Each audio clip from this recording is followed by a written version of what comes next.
What you saw yesterday in the Houses of Parliament is just what you saw with the IRA. The IRA bombed its way to the table.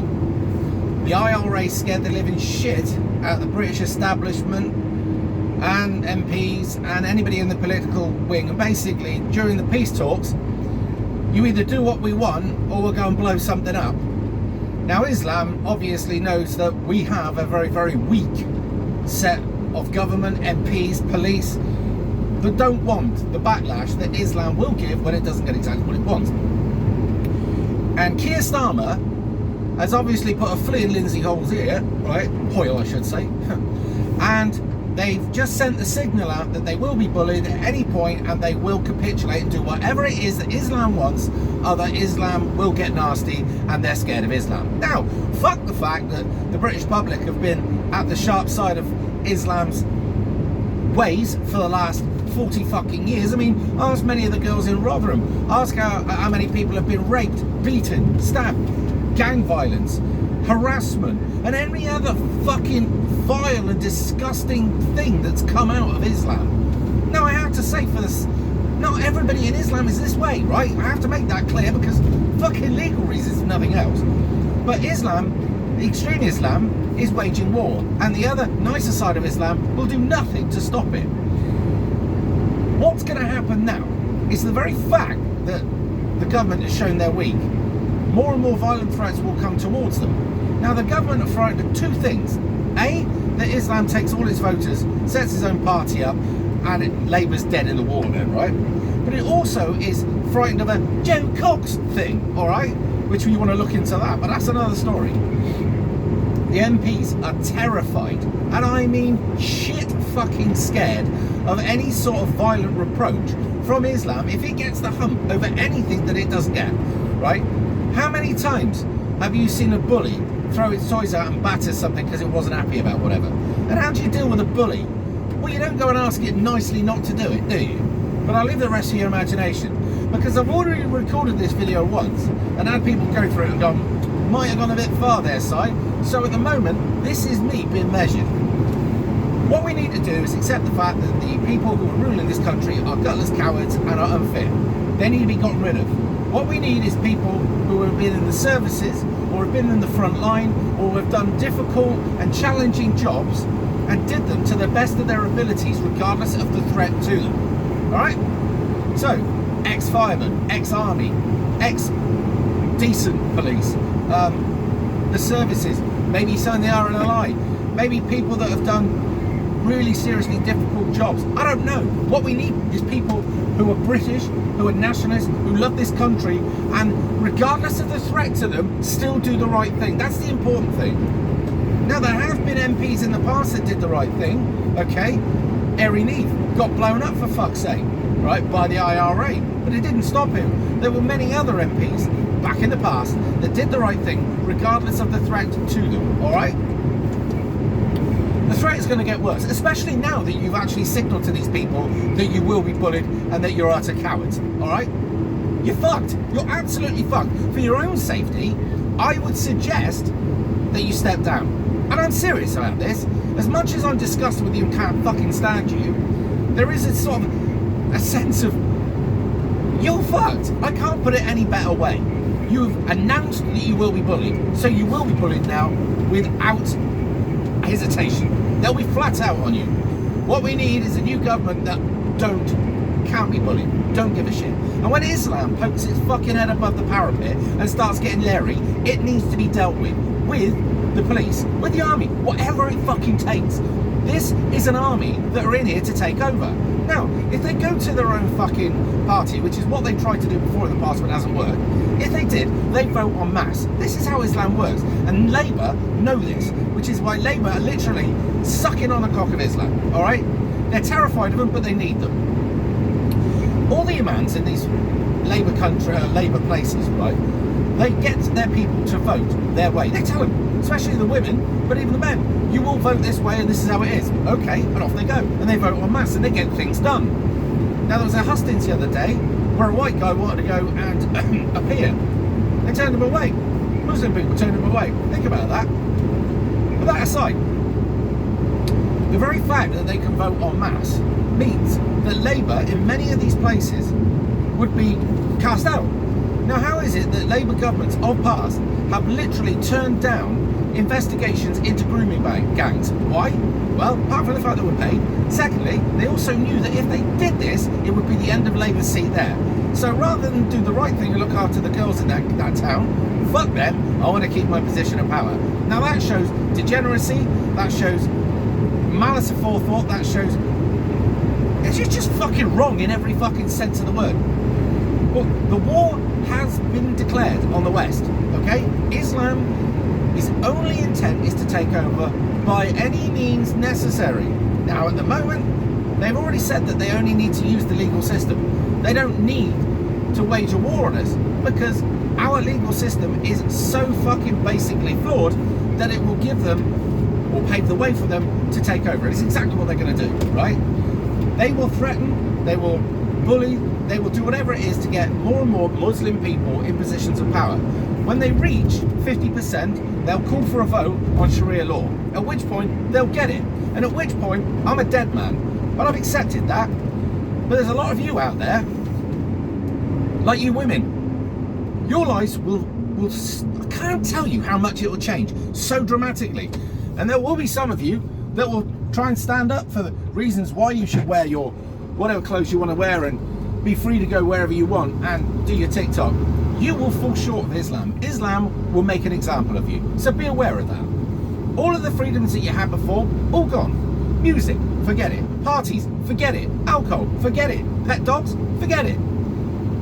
You won't be allowed out unless your man says so. That's just the women. Now the men, any of you that have ever stood up against Islam, well, your future's looking very dark. In fact, let me put it this way. The legacy of our country at the moment is that within 30 years' time, we will be an Islamic country. And your future is fucked. And every one of you will have to do exactly what Islam wants, much like these MPs are now. So you might want to think about that. What we're going to need to do is get many more men into politics, okay? Because unfortunately, there is a difference between men and women. They've done all the studies, all right? Now, I'm sorry, women, you're going to have to get over this. Women will vote for something that fixes it right now, but it sort of kicks the can down the road and doesn't take care of the problem eventually. Men, predominantly, but not always, will vote for something that will give a hardship now, but will actually fix the problem in the long run, all right? And we need that kind of thinking. We need that long-term thinking for our policies going forward.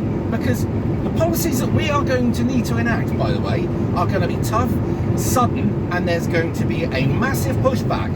And our lives will be worse temporarily. Now, some of you may not like that idea, but what would you rather? Worse now or fucking worse forever? Choice is yours, really. But you need to start getting independence into politics. You need to start making sure that these MPs who are in power at the moment know that they don't have your support and that Islam is going to fuck them hard. We need to start looking at getting independent people into positions in the local councils, right? We need to get behind them. We need to fucking ticket or leaflet or whatever it is. When there's a vote, we need to get them in and we need to fucking blanket the place, door knock and everything. We need to get these people into power, right? We cannot go with Conservative or Labour or whatever it is. All of them have been gotten to, all of them are corrupt, and all of them are shit scared of Islam. Well, there's one cunt here that ain't. And I'm telling you now, when the time comes, all right, because people won't vote for me now, when it gets worse, I'm going to go into power. And I'm going to come out with, well, power, positions of power, whatever you call it. Politics, whatever, I'm fucking ranting at it. I will go into politics. And let me tell you, I will have some pretty fucking strong views.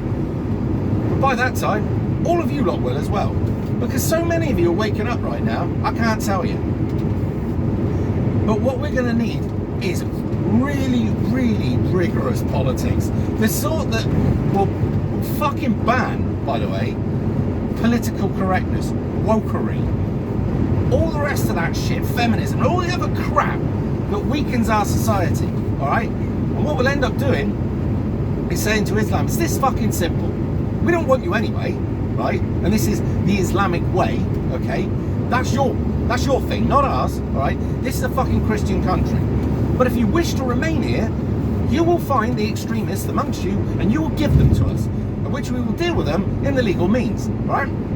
Because if you don't, and you harbour these people, we'll have to consider Islam itself as a total threat. Now the choice is yours. You either want to assimilate, you want to get along, and you want to live here peacefully, right? In which case, you're a law-abiding citizen, and you will hand over these Islamist nutters, in which we can then bring about peace to this country, or you're for them. And if you're for them, well, that's all of Islam going to have to be brought to a shut. Mosques closed up and down the country. And if this brings about trouble, which it will, we'll have to put the army on the street then, won't we? And police, and they'll have to be rigorous. And we will deal with it to the full extent of the law. And we won't be worried about whether Islam gets upset or offended, because we'll be well past that. And we'll end up dealing with Islam in the same way that, say, for instance, Russia does. Have you seen it when they got those Islamic nutters? Hands on top of the person in front, running down the hill, right, in a long line, while everybody, like the services, which would have been the army, have their weapons trained on them in case one of them steps out of line. That would be the way to deal with Islamic extremism. Now, some of you may think I've gone a bit too far. You're not woke enough. Woken up, that is. Maybe you're just woke. I find doing these really difficult, because what you actually should be saying, you're not allowed to say. And you lot will have to read between the lines on this one. But I tell you now, the war was declared a long time ago, and all of these other parties that want to destroy the West, want to destroy traditionalism, want to destroy nationalism, want to destroy loyalty to your country and everything else, they've been at work for years. The war was declared years ago and we just weren't told. And we're waking up. But there's so many of them around now. And I've got family members like this that, oh, I'm old now, I just don't want to deal with it. I just want the rest of my life peaceful. Brilliant. So you're prepared to do absolutely fucking nothing and make sure that my life, my daughter's life, and anybody else has to suffer just so you get a few minutes of peace. Well, that's selfish. What about leaving a legacy? What about you were given this great country, and what you were supposed to hand on was a great country, but you were too busy worrying about yourself to do what was right for the country, and now we have this shit, Tim. We have I can't tell you how much work we have ahead of us, but we need to start doing something, and this is getting independent people into politics, all right? And these independent people need to be strong, really fucking strong, and they need to have the balls to say what the rest of us are thinking. And incidentally, why should it be left up to people like me to say what you're thinking? You're thinking it, so fucking say it. Because if everybody came out today and said exactly what they were thinking, the government would burst out in arseholes and shit themselves to death, because they realised that you lot had fucking turned. And to be honest, you turned a long time ago. You've woken up, but you're still not prepared to say it. And this is the weakness we have. Islam does whatever it fucking wants, says whatever it wants. So much so that we've got MPs at the moment shit scared and doing whatever it takes to appease. You cannot appease a bully. I can't fucking stress this. When I had a bully at school, he wouldn't go away. I was nice to him, so I wrapped a chair around the cunt's head. The bully went away. Problem solved.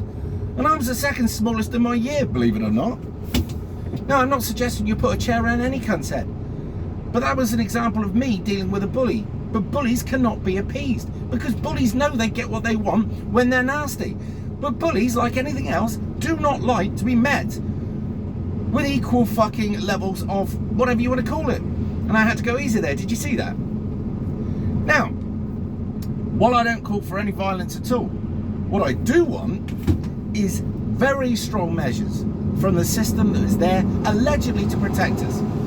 But now it seems that that system that's supposed to protect the public from foreign powers and powers within this country, extremism of any fucking sort, is now looking after its own best interest and promoting extremism. That's what it's doing.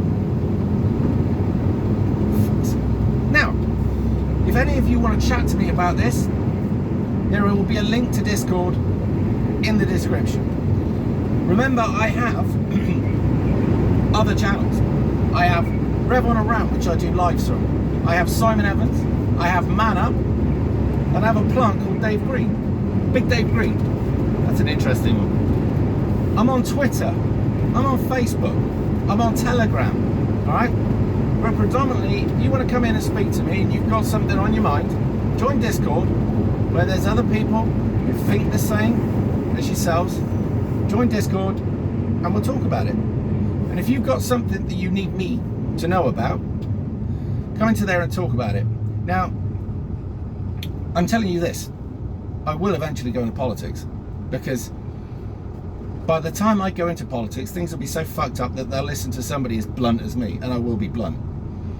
I won't be the right honourable. You can fuck all that shit off, because I know the cunt ain't. Alright?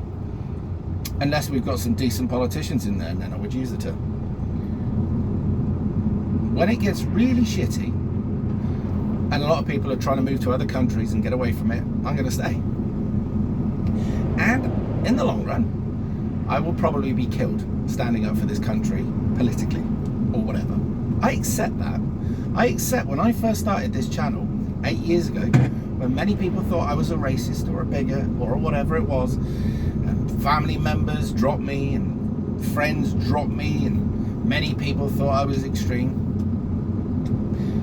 8 years later, everything I said is true, and it's come true.